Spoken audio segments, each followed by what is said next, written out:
All right, we'll get back to our work here with 1.3, talking about Western Europe. So here's a focus question. Go ahead and write it down, and we'll go from there. Europe had been devastated by the ending of the medieval warm period, famine, and the Black Death. It lost perhaps as much as half of its population over the course of the 14th century.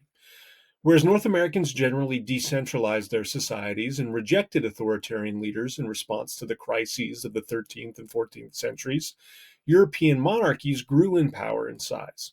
Wars and strategic marriages created expansive states, including Portugal, Spain, France, England, and the Holy Roman Empire. They were ruled by dynasties that passed the crown through patrilineal lines of succession. Early modern European societies were extremely hierarchical, with marked gradations of social status ranging from the king and hereditary aristocracy down to the urban and rural poor. Inequality was built into virtually every social relationship. The king claimed to rule by the authority of God. Persons of high rank demanded deference from those below them. Within families, men exercised authority over their wives and children. In England, the legal doctrine known as coverture required that when a woman married, she surrendered her legal identity, which became covered by that of her husband. She could not own property or sign contracts in her own name, control her wages if she worked, write a separate will, or go to court seeking a divorce. The husband conducted business and testified in court for the entire family. He had the exclusive right to his wife's company, including domestic labor and sexual relations. Everywhere in Europe, family life assumed male dominance and female submission. Indeed, political writers of the 16th century explicitly compared the king's authority over his subjects with the husband's authority over his family. Both were ordained by God. In Europe, women's freedoms were dramatically more restricted than in North America or West Africa. As in North America and West Africa, most Western Europeans were farmers. The medieval warm period had allowed them to expand agriculture into previously marginal areas, but the Little Ice Age again contracted farming. When European populations rose after the ravages of the Black Death, the fertile lands of the Americas seemed ideal for feeding the excess population. Western Europe had only recently connected to the centuries-old trade route that stretched from the Mediterranean, Africa, and the Middle East to South Asia and China. The European conquest of the Americas would begin as an offshoot of the quest for a sea route to West Africa, India, China, and the islands of the East Indies, which were the sources of gold, silk, tea, sugar, spices, porcelain, and other luxury goods that Europeans had come to value. States in Western Europe had converted to Christianity by the early Middle Ages and were officially Catholic until the 16th century Protestant Reformation created Protestantism. As in North America and West Africa, religion was intertwined with daily life. Cathedrals were the center of towns, and calendars for schools, governments, and courts were set by the cycle of church festivals and fast days. Yet, as with Islam in West Africa, older religious traditions survived and blended with Christianity, despite its official theology of exclusivism.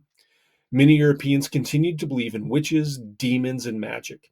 Commercial and religious motives, namely the desire to eliminate Islamic intermediaries and win control of the lucrative trade for Christian Western Europe, combined to inspire the quest for a direct route to West Africa and Asia.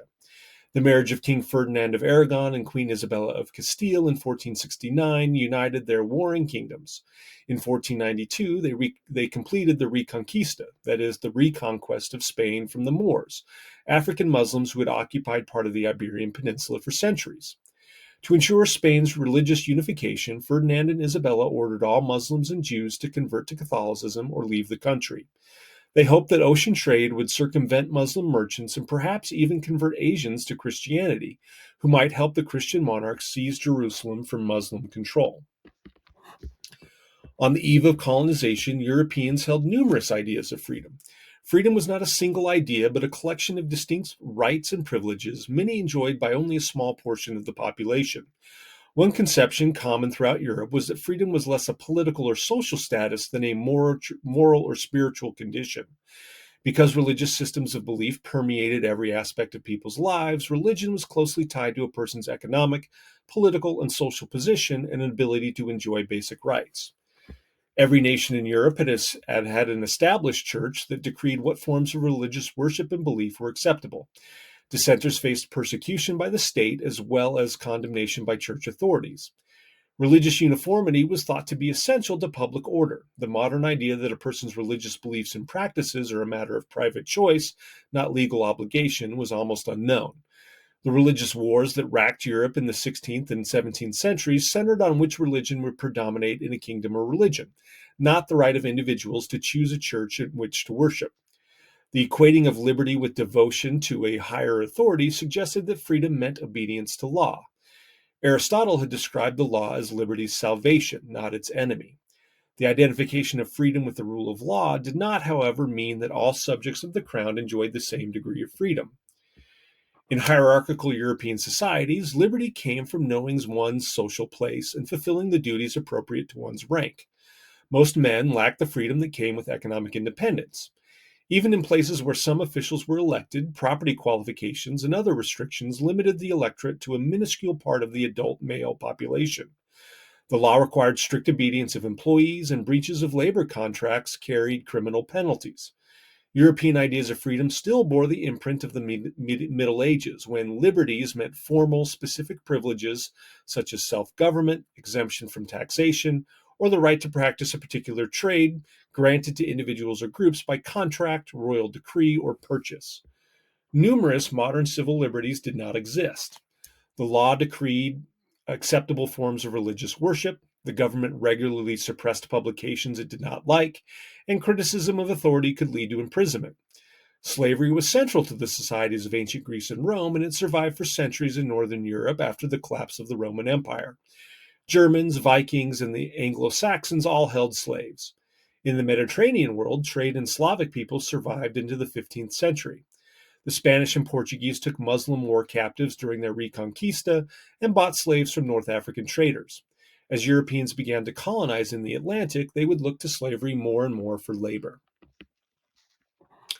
So that's the end of this section, and I will see you guys next time.